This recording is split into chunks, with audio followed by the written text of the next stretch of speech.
Welcome to the Property Elite podcast. I'll be your host, Jen Lehman, Chartered Surveyor and co-founder of Property Elite. Stay tuned each week for more on industry hot topics, market updates and new RICS guidance. In this week's podcast, I take a look at the new RICS Valuation Global Standards UK National Supplement 2023 edition. This is essential listening for all APC and Associate RICS candidates and Chartered Surveyors undertaking valuation work in the UK. Head to our website to find a link to the full guidance and UK National Supplement on the RICS website. The new UK National Supplement has been updated following the independent valuation review led by Peter Pereira-Gray. Concerns raised by the review included valuation reliability, valuer independence and market dynamics. So, the UK National Supplement does not replace the Red Book Global. It is instead intended to be applied alongside this where UK valuation work is being undertaken. In several places, the UK National Supplement cross-references the Red Book Global, so it's worth having both open on screen to avoid any misunderstandings. When reading the UK National Supplement, anything in bold is set out to be a mandatory requirement. All other guidance, i.e. not in bold, is advisory or best practice. The new edition applies from the 1st of May 2024, and RICS have confirmed that there will be a 2-year transitional period in relation to the UK VPS 3 valuer rotation policy, i.e. from the 1st of May 2024 until the 30th of April 2026. During this time, existing engagements can continue even if they breach the mandatory requirements of the updated UK VPS 3.3. This will allow valuation firms and clients time to make new arrangements. So how is the UK National Supplement structured? There are various introductory sections, including a helpful glossary of technical terms. There's then one UK professional standard, UK PS1, which is about compliance with valuation standards in the UK. There are 3 UK Valuation Technical and Performance Standards, VPS. UK VPS 1 and 2 relate to terms of engagement and reporting, the second in relation to Scotland, and UK VPS 3 relates to regulated purpose valuations, and more about the changes later on. There are 17 UK Valuation Practice Guidance Applications, VPGAs, covering a wide range of matters, such as UK VPGA 10, Valuation for Commercial Secured Lending Purposes, and UK VPGA 11, Valuation of UK residential property. So what major changes have been made in the new edition? So, a wide number of changes have been made, some minor and some major. We'll focus on the main ones today, although I will give you a brief overview of some of the minor ones.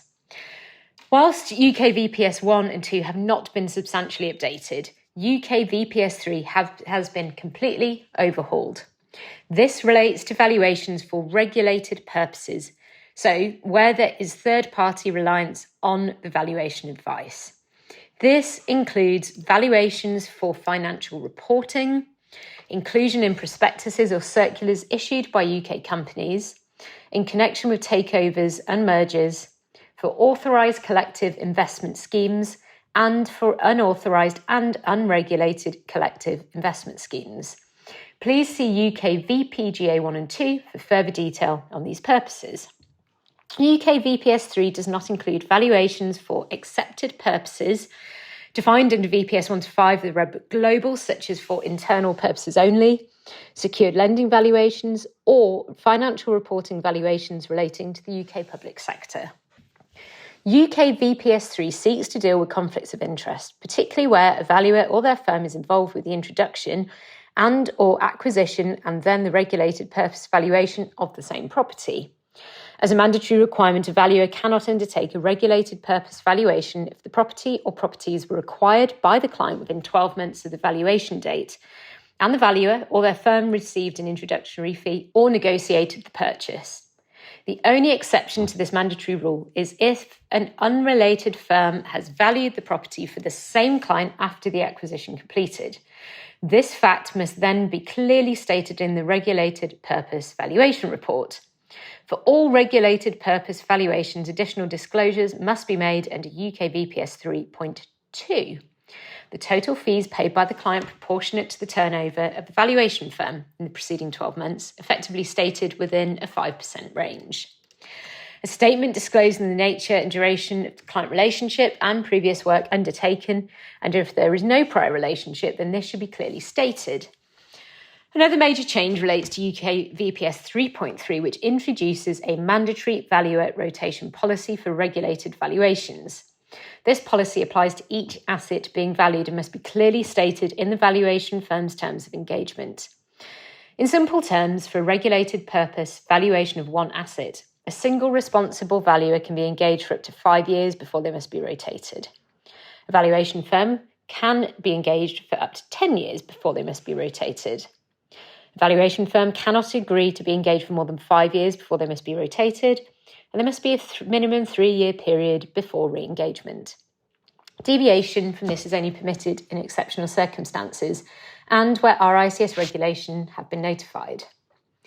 UK VPS 3.4 also sets out requirements relating to the valuation firm's instruction from a suitable authority within the client organisation, together with any benefit or direct fee that the client may receive as a result of the valuation. Confidentiality and data security requirements are also reiterated.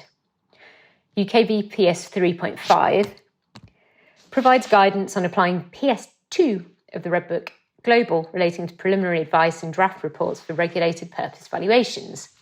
All discussions with the client must be recorded on the file, evidencing that the valuer and the valuation firm have not been unduly biased or their advice compromised by the client.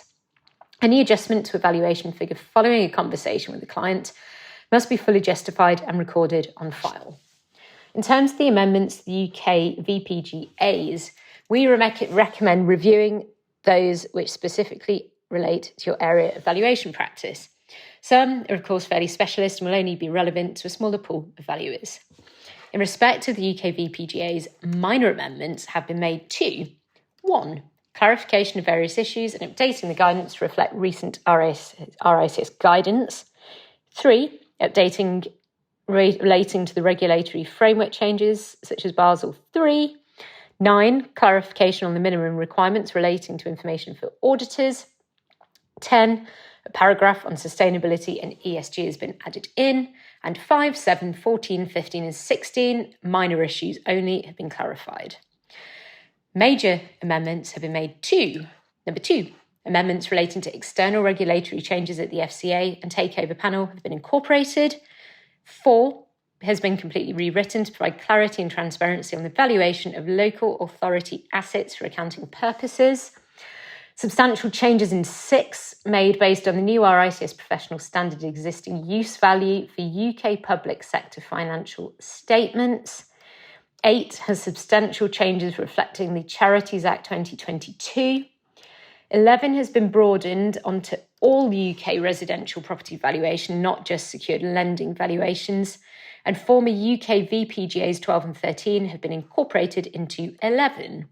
17 has guidance updated to include specific issues for Northern Ireland and Scotland.